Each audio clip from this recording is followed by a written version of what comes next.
Hey ladies, it's Jen Mack, Lady of the Mind. Welcome to today's episode where I hope I am finding you dreaming big and dreaming often. If you're not dreaming big and dreaming often, then it is my intention that in today's episode I just give you just one nugget of inspiration towards your transformation. So everything starts with a dream. If you want to make that significant change, if you want to reach for the stars and keep your feet on the ground, whatever Casey Kasem used to say. But if you want change, if you want healing, if you want love, if you want abundance, you have to be able to propel your thoughts out in front of you. You have to be able to think outside of what your current situation is. Now, that'll be the hardest thing you do, just like in yesterday's podcast, as I was talking about the physical body thinking and the spiritual body thinking. And the spiritual body is always moving you forward. They're sifting through and they're keeping you hopeful and keeping you inspired and keeping you always expanding, wanting change, wanting to move until you start ignoring that because you don't know how to do it, because we've not been taught anywhere on the planet how to do this. We have to dig deep and find the resources to help us.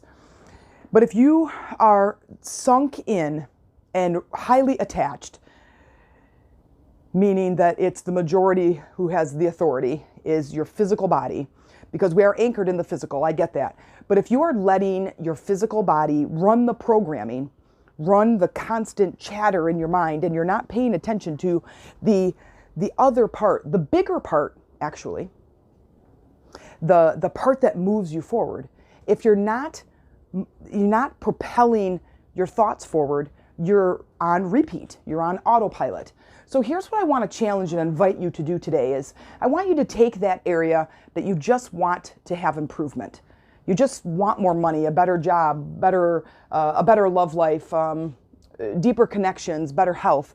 And I want you to think for a moment, if that person has that thing, how do they behave? How do they think? What are they like? If you say, let's say, someone who's in a healthy, loving relationship, how do they behave towards each other? And do you model that same behavior? Right? I did a podcast probably a few weeks ago now, that was be plus do equals have. And we have to start at the being because our physical body is in the doing. Our physical body likes to move and act and react, and it's our spirit that wants to be in the being part. And that's the bigger part. That's where we have to pay attention. So take that thing that you want and ask yourself, if I had that thing, how would I be behaving? What would I be doing? But ask about the being first. The hardest part is propelling and throwing your thoughts out in front of your current situation. That's the hardest part, is being able to say, when you're in pain and when you're really sick, is instead of living on repeat that I feel terrible and I'm miserable and I hate feeling this way and I can't believe I'm still sick and the doctors can't figure it out. I mean, you're just on repeat right there. But say, stop those thoughts, because that's the physical being. Stop those thoughts. I don't want to live in the past. That's where the body is anchored. The body is anchored in the past. And I want to propel myself forward because I want to change my tomorrow. In order to do that, I have to throw out a new thought. And that new thought is, I'm on my way to better health. Money is coming to me easily, or I'm getting better and better every day. Those are more motivational thoughts. Then I want you to do something else. I want you to take that thought and I want you to attach a picture to it, an image. If that person was healed, if that person was at the ideal weight, if that person had the ideal job, relationship, bank account, what would they look like? What would their scene, pull a scene out of the day in the life, right? And you pull a scene out, and then I want you to put that scene in front of you as if you're going to a movie with you in it, lots of activity and people and movement and sound and color, and put that scene out in front of you. And as that scene is out in front of you, I want you to put yourself there. Close your eyes and go there. Be in the scene. Now, if you're like me, and don't tell anybody, because some people might think this was crazy, but sometimes what I do is I actually act out the scene as if I'm an actor in a movie, and I pretend that the people are around me, and I engage with them, and I dress and act like the part. When I was 12 years old, I remember this day as if it literally happened yesterday, and we had a shed in our backyard. It was a big shed. It was like a 2-car garage or a 1-car garage with major storage. It was big. And it was probably 25 feet wide by, I don't know, 12 feet deep or 16 feet deep or something like that. Flat roof. And I used to climb on there all the time, climb up on there. And what I would do is practice speaking. I didn't even know speaker was even a job and a career. I grew up in a very, very small farm town, and I didn't know anything about anything. It's probably 1982. No internet, no computer, no cell phones, no nothing. We had 3 channels on our TV. I grew up with a single mom, my older brother who's 16 months older than me, and I'm on the roof. It's in the middle of the day. It's like, I don't know, 3 o'clock or so in the afternoon, probably in the summer. And I'm standing on the shed.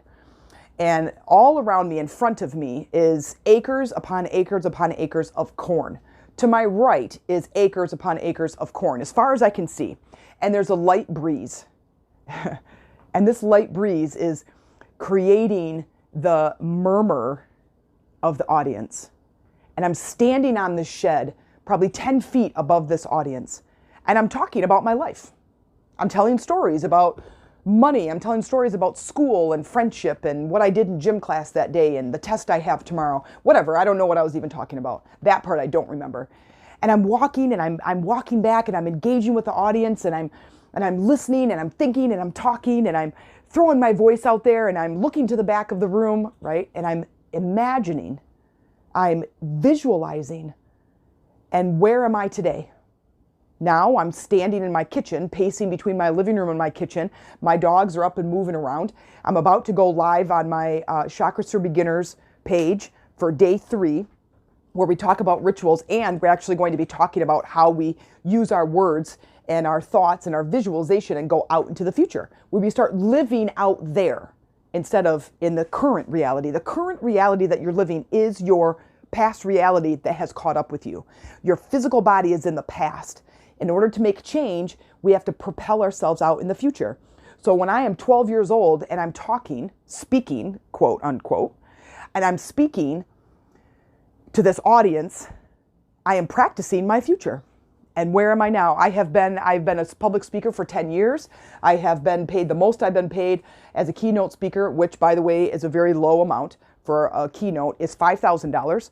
I used to get paid $100 until I felt like I was worthy enough and good enough and shared the stage with other speakers and found out what they were making and charging. I'm like, dang, I'm better than you are. And I've been a more seasoned speaker. I should be making more too. So then I literally raised my price. And the next time I booked a speaking gig, I put the offer in at $5,000. And I made a jump from $1,000 for a keynote to $5,000, and I got it. And I was pretty damn excited for sure. So, but what I'm saying is I had to propel. Now I didn't really know what I was doing back then. And I have talked about, I think in the Art of Manifesting podcast, I talked about how I practiced manifesting and I had no idea what I was doing. I had no idea what I was doing. I didn't know the word manifesting. I didn't know if this thing existed, but it was in a knowing. It was like it was like in my DNA, and I just did it. And I did it about getting mail from my friends who lived a couple hours from me. My parents are divorced, and so I used to spend the summers with my dad in a different city, and I made a bunch of friends. And now I go home when the school starts, and I was always hoping for mail from them, from letters. And I remember trying to, quote, manifest. But I had no idea that that even existed. I didn't learn it somewhere. I didn't read it in a book anywhere. But I'm just like, ooh, if I'm really excited, I'll get some mail. And then it was like, well, maybe if I pretend like I don't care if I got mail. It was this crazy, like I still to this day don't even know where I got that information from, because nobody was talking about manifesting back then in 85 and 1988. Nobody was talking about that. And if they were in an asylum somewhere. Anyway, so here's what I want you to do. Here's what I want you to practice. I want you to do, and if you didn't already come to the podcast with your journal, please get a journal out or a clean sheet of paper. This is really important work, and I'm going to do the same thing. I'm going to do this work right along with you, because just like you, I want my life to be elevated. I want to be in this place of creativity and expansion and live in this place of magic, this place of creativity versus living in the past where I open my eyes from the night and I'm like, and I just immediately think about my problems. And then the body goes, thanks, I'm going to bring about all of the things that you've been thinking about for the last 50 years. I just turned 50 like 3 days ago. For the last 50 years, I'm going to bring about, as soon as you open your eyes, I'm going to show you all of those problems. And then I'm going to wake up and I'm going to feel all those problems. And all of that is in the past. But instead, I'm going to tell my other part, my other thinking, my mind, I'm the mind, the spiritual part of me. That is going to be the majority, the authority. I'm going to give that part my authority the majority of the time. Okay? And I'm going to say, you know what? No, I'm not thinking that anymore. My back hurts. No, my back is getting stronger. My abundance is getting more. I'm getting better and better. I'm becoming a better speaker, a better teacher, a better coach, a better healer. I'm growing in abundance. I'm growing in health. I want you to do the same thing. So you're going to get out a clean sheet of paper, pick the one thing that you want to start moving on and improving, whatever that area is. You want to start improving in that area. And when you have your paper out, I want you to kind of get into a quiet position, a quiet place, get your pen or pencil, and I want you to write the thing at the top. So you want more money, let's say.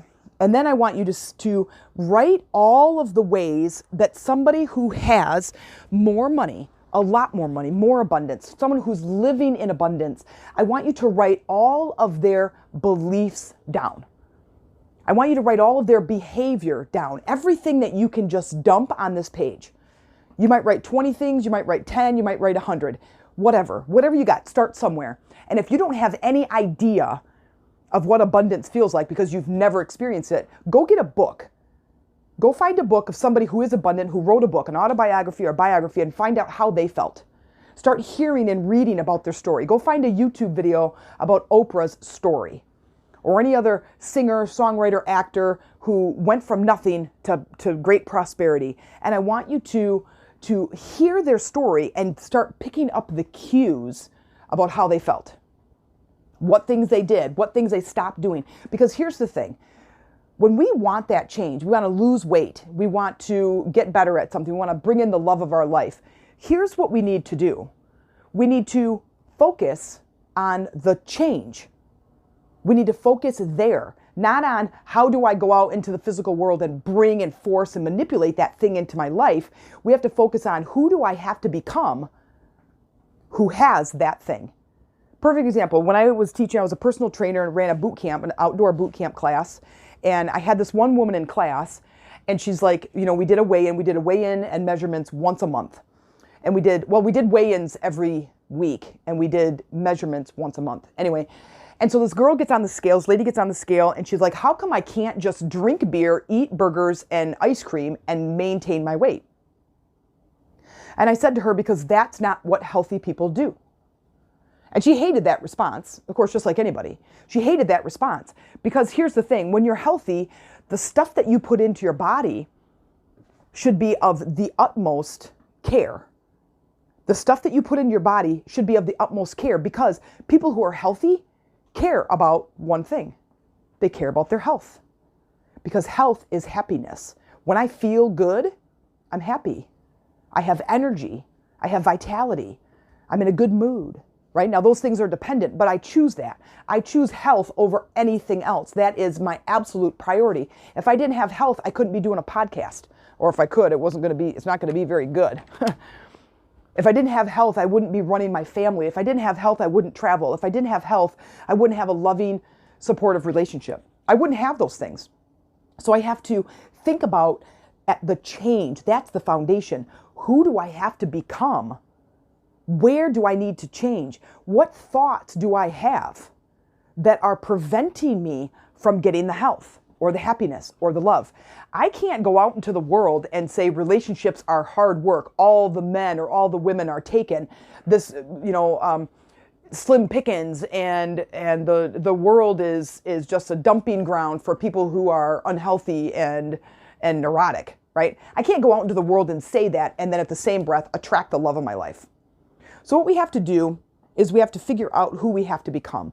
We have to go out into our mind, go out into the future, go out into our dream, pick the ideal situation, the ideal environment, the ideal us, our future self. If I had that thing, what would I look like? Who would I become? What is my behavior? How do I talk? What are my beliefs? That is where the work is. That's where the change takes place. That's the energy work. And that's my biggest message. Go there. And then once you can figure out what that person is supposed to look like, this is you, the future self who has that thing, now attach the emotions to it. When somebody is abundant, what is their emotion? Do they feel lack? Do they feel scarcity? Do they feel grateful? Do they feel giving? Do they feel loving and supportive and kind? Do they feel angry or frustrated when they look at their money? Make that list. And now you're going to incorporate the being into your visual. So that person dresses nice, they do their hair, they take a shower, they take care of their body, they work out, they share their money, they give things away, they're grateful and graceful. Then you come over, that's the part that you create in your visual, okay? Then you come over here with your words and you say, okay, or with your emotional list, now you're going to use that emotional list, bring that visual in to create that emotion. That's the work. And then the perseverance and the determination to do it over and over and over again. You can't go to the gym one time and lose 50 pounds. You can't. You'll never, unless you lost a leg and an arm. There's no way. You can't do it. It didn't take you one day to get there. But I will tell you, if you just go out into the physical world and push it around, it's going to take you a hell of a lot longer than if you work at the energy level and you get the body on board. Because the body is in the past. The body is like, no, we want to stay comfortable. I don't want to go to the gym. I don't want to invest my money. I don't want to give my money away. That is not how an abundant or healthy person thinks. That is not their behavior. So when we start thinking differently, start changing, start looking at things differently, we change our limiting beliefs to, instead of I grew up poor, I will always be poor, it's I'm abundant. Abundance is everywhere. I create abundance. I can create abundance pretty much out of thin air. It's just energy. So I can create more clients, I can create more followers, but I have to change the way I'm thinking. When we change the way we're thinking, our emotion changes. That's when our body gets involved. When our body and our heart gets involved, that energy that gets pushed out is what brings the things into us. Next thing I know, I get a check in the mail. Next thing I know, someone knocks on my door and they're looking for somebody. They're looking for a speaker. They're looking for a coach. Then I do a challenge like I'm doing today and I get 5 new clients from it. Or someone calls me and says, I want to join your sister circle. Or someone calls me out of the blue, which happens all of the time. I need another keynote speaker in so-and-so area. I want to pay you 10 grand. That stuff happens. I don't know if you can hear me snap my fingers, but it happens just like that. It happens. The synchronicities start flowing towards you. The synchronicities and all of these things are feedback. The synchronicities are feedback about what's going on inward. It's a mirrored reflection. If I'm having a bunch of crap happening in my life, then I have to know I have crap flowing through my veins. If things are happening in my life that are amazing and beautiful and synchronistic and just feel in alignment, keep doing whatever it is you're doing that creates more of that, because it's a reflection back at me. It's also a hell of a lot faster. If I go out into the world, let's say I'm looking for a new partner, okay? And I'm going to go out into the world. I'm going to go to the bar. I'm going to go to the clubs. I'm going to go to the grocery store. I'm going to go to dating. I'm going to go to dating apps. I'm going to go to meetups. I'm going to go wherever, and I'm going to try to find somebody. And I'm like, oh, hey, this person's cute. I'm going to start dating them. Okay, I'm forcing it to happen. What's going to happen is, yep, you might get in the relationship, and it might be great for a little while. But then what happens is things start kind of going south, right? And sometimes not it's a short amount of time. Starts going south and I can't get it. I can't spin it. I can't get it around. I can't do it, whatever. And in my mind, the belief that's running behind the scenes is relationships are really, really hard work.